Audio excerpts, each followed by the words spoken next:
À un jour du sommet du G20 en Argentine, à l'heure où le pays cherche à renforcer ses finances pour renverser un déficit budgétaire primaire, le plus grand syndicat de travailleurs du pays, la CGT, Confédération Générale des Travailleurs, rejette la visite du Fonds monétaire international.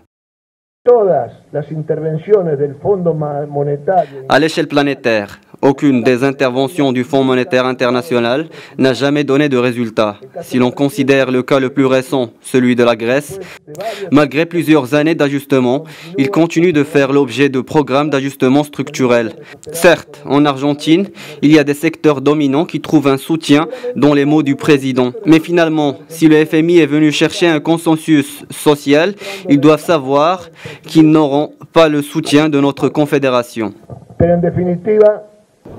Jeudi dernier, l'Argentine a affiché un déficit budgétaire primaire de 105,8 milliards de pesos, soit 0,8% du produit intérieur brut au premier semestre de 2018. Pour le président argentin Mauricio Macri, l'économie argentine devrait renouer avec la croissance en 2019.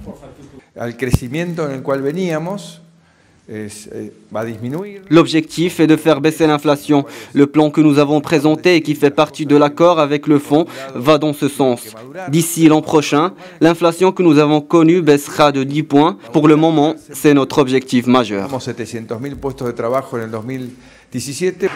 Depuis le début de l'année, la crise du peso secoue la fragile économie argentine. En l'espace de quelques mois, la monnaie a été dépréciée de 35%. Devant cette crise économique, le président Mauricio Macri a appelé le FMI à son secours. Pour le seul mois de juin, la hausse des prix a atteint 3,7%. Pareillement, au cours du premier semestre, les prix ont bondi de 16%. Une crise qui affecte directement les 41 millions d'Argentins dont le pouvoir d'achat s'étiole progressivement.